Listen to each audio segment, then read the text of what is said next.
குடும்ப நல வழக்குகளை கையாண்ட உச்ச நீதிமன்ற நீதிபதிகள் வழங்கிய 10 கட்டளைகளை இன்னைக்கு சொல்றேன். 1.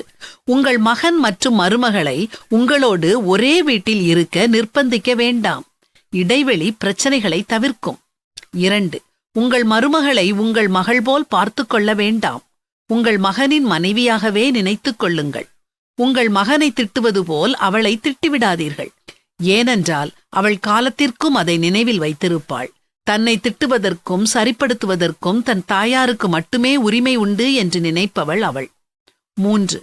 உங்கள் மருமகள் எப்படிப்பட்ட பழக்கவழக்கம் மற்றும் குணமுள்ளவளாயிருந்தாலும் அது உங்களை பாதிக்க வேண்டாம். அது முற்றிலும் உங்கள் மகனின் பிரச்சனை. 4.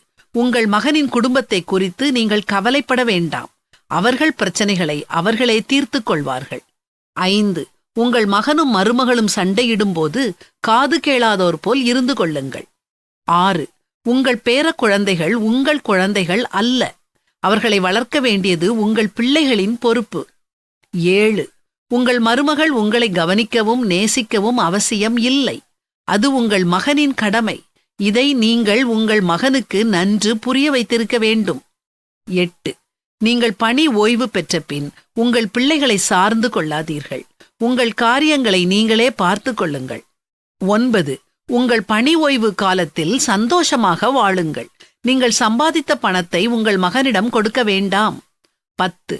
உங்கள் பேரக்குழந்தைகள் உங்கள் சொத்து இல்லை. அவர்கள் உங்கள் பிள்ளைகளின் விலையேறப்பெற்ற பரிசு என்பதை புரிந்து கொள்ளுங்கள். இந்த 10 கட்டளைகளையும் நாம கடைபிடிச்சா மாமியார் மருமகள் பிரச்சனை வர வாய்ப்பே இல்லை. ஒரே வாக்கியத்துல சொல்லணும்னா, நம்ம வாழ்க்கைய நாம வாழுவோம், அவங்க வாழ்க்கைய அவங்கள வாழ விடுவோம்.